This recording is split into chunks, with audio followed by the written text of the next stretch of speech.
Hey guys, welcome back to another review on the Scooby-Doo Forever channel. Today I'll be reviewing A Clue for Scooby-Doo, which is, well, depending on where you come from, the second or third episode of Scooby-Doo Are You. It's listed as number 3, but for me here in Australia, it's listed as number 2, so that could get kind of confusing. Anyways, let's just jump straight into the review.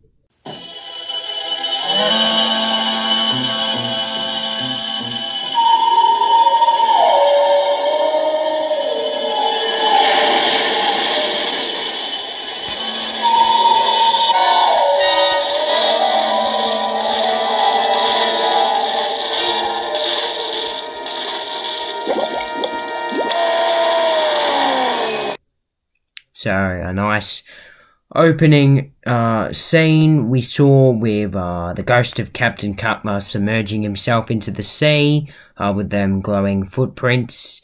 And they cut to the gang who they just pop up on Rocky Point Beach, which is quite a cool spooky setting if you ask me. Anyway, they go there, just to hang out for the day. Scooby goes surfing, Daphne and Fred go dancing, Shaggy's cooking, we don't see Velma, but she's there somewhere.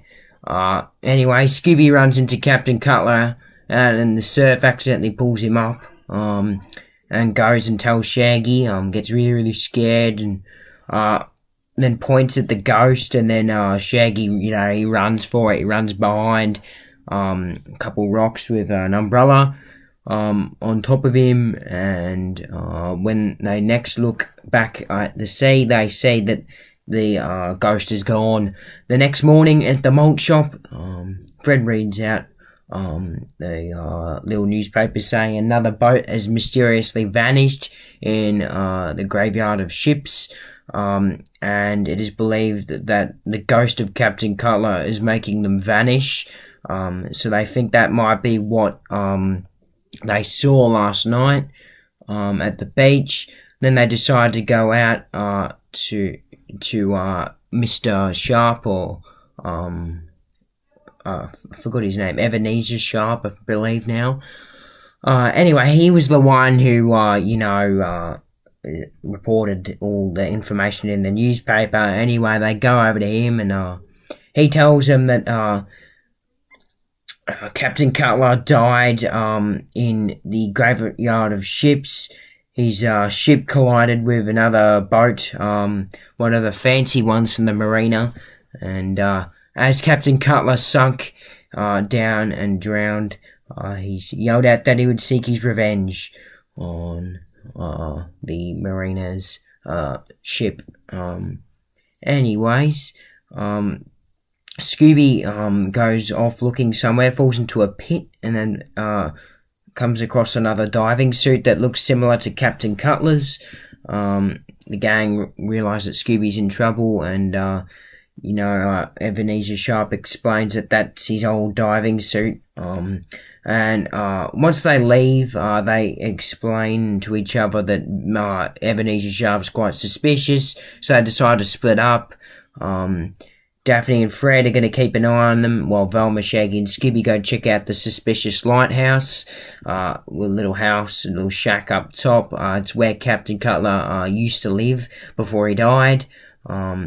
Anyway, after a few scaredy cat moments with Shaggy and Scooby, they eventually go inside. They find a whole bunch of weird objects like canned hyena laughs, and then a book of witchcraft made easy. And Velma says that whoever lives here, which is Captain Cutler's wife, is obviously practicing witchcraft if she's got all this witchcraft stuff around. Anyway, then she reaches out, puts her hand on Shaggy and introduces herself.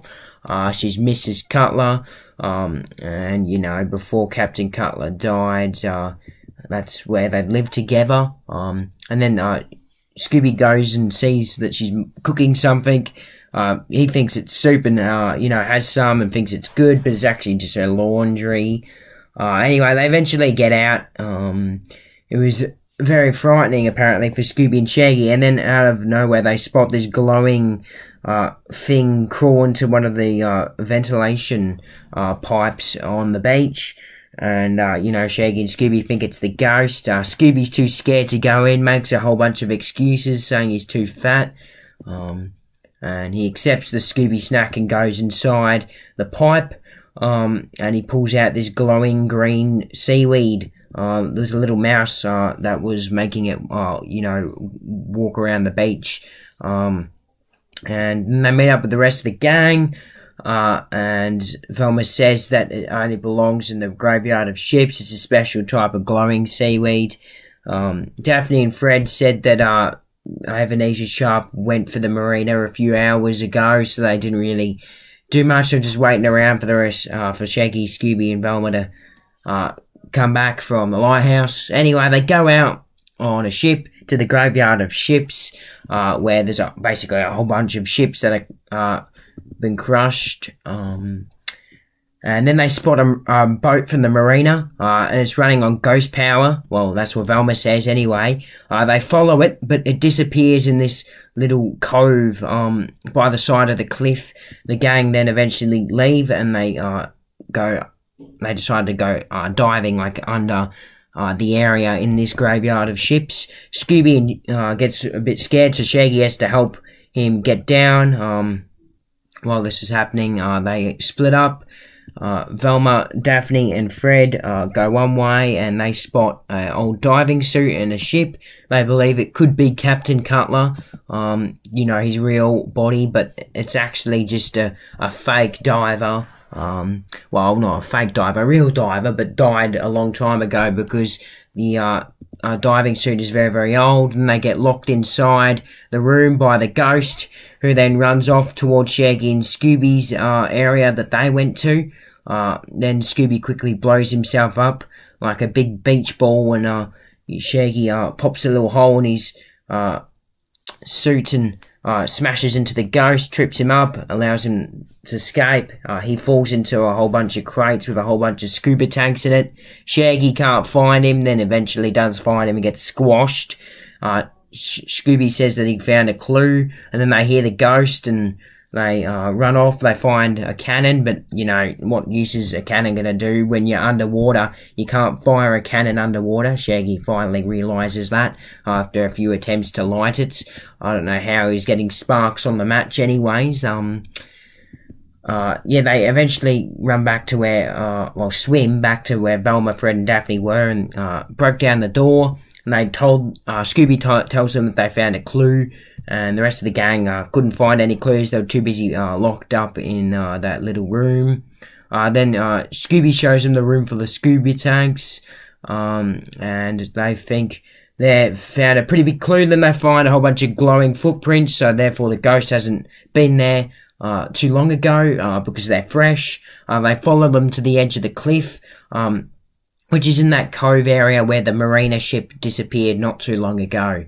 Now Shaggy accidentally sits on a little, I don't know, sea coral thing, and it pushes down when he sat on it and opens up the cliff wall.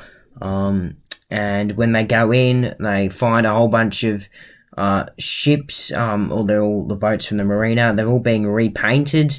And there's like little subs on the end of them, and that's what they believe is making them, believed to be like ghost power. Anyway, they decide this is a good area for the trap, so they go on one of the boats and they set up the trap. Fred explains it, so Shaggy and Scooby have the the rope net ready, and Fred, Daphne, and Velma have the hose full of soap to set him up and get him captured. And then they start making a whole bunch of noise, attracting the ghost. He eventually comes in from the cliff, and they turn the hose on with a whole bunch of soap spraying out of it. Anyways, they accidentally spray Scooby. He falls onto a little ship and smashes into the ghost, capturing the ghost. Then when Fred takes the mask off, they have absolutely no idea who it is. And then for some reason, Shaggy decides to put the glowing seaweed on at his chin to make a beard, and they realise it's Captain Cutler. Back at the malt shop, they explained Cutler's plan. He and his wife decided to steal the boats from the marina and make it believe that he drowned or died colliding with a marina boat. And, you know, they would make a lot of money by repainting the marina ships and selling them. And, you know, yeah, that obviously took quite a lot of time in that little cliff in the cove area, so they had to keep lots of scuba tanks. And that night where they saw the ghost for the first time, that's what Cutler was doing. He was restoring the scuba tank area. But yeah, you know, they saw him and they eventually were able to track him down. The glowing seaweed eventually got a whole bunch of glowing gunk on his suit, and that's why everyone thought he was a ghost. He was literally just a normal diver before that. And then Scooby somehow manages to drink everyone's drinks. And yeah, that's the end of the episode. Now let's see if our mystery ghost diver is really Ebenezer Sharp. It's not him. Then who is it? I got it. Does this seaweed help remind you of that picture on Widow Cutler's wall? Huh? Captain Cutler!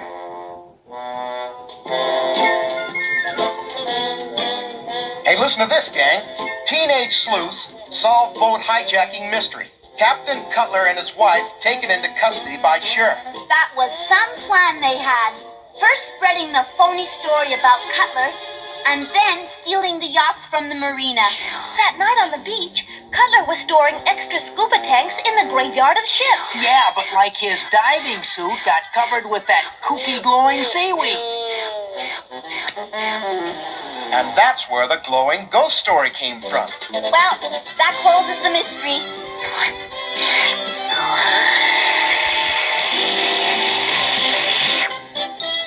How did Scooby do that? I guess that's another mystery.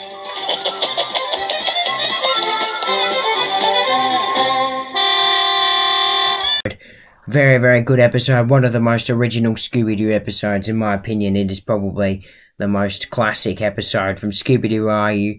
I give this episode a 9 out of 10. Just not quite getting the 10 out of 10 for me. The Ghost is one of the best, one of the all-time best. I mean, if you ask any Scooby-Doo fan, and you go and you ask, oh, which episode do you want to go for? Like, which episode would you turn to the most? I'd say most fans would say this episode. And to be honest, when you say Scooby-Doo Where Are You, this episode comes to mind for me. I know he's not a 10 out of 10. And to be honest, it's probably not even in my top 10. But it's just one that everyone just turns to. Now, Captain Cutler, you know, I like how he actually, you know, and his wife, like, staged his death and, was able to be the ghost when he was actually alive, pretending to be the ghost. I really, really like that. The ghost was sick as well. Ebenezer Sharp was quite funny. I like the joke when Shaggy and Scooby called him a barracuda because, you know, they're not wrong. He actually does look like a barracuda. Anyway, I think the setting of both the cliff and underneath the graveyards of ships, Rocky Point Beach was also great. Yeah, just so much to love about this episode. Just doesn't quite give me the nod for 10 out of 10, just probably because I feel like the plot wasn't doing too much for me in this episode. I mean, repainting ships, selling them. I mean, we've seen that with planes before in Bermuda Triangle. I forget now what that episode's called. But, you know, we've seen it a few times. But obviously this was like, you know, back then this was like the third episode. So, well, second for me in Australia. But, you know, you got to give them credit for that. Like, back then they probably didn't know what to do. And this is the first one of those type of plots. So I feel like I'm being a little bit, maybe a bit too harsh on it. But yeah, very, very close to a 10 out of 10 for me. Hope you enjoyed the review. I certainly did. Yeah, stay tuned for tomorrow. Well, I'll get back on my Be Cool Scooby-Doo reviewing. I'll be reviewing Protein Titans 2. And yeah, I'll see you then. More like a barracuda.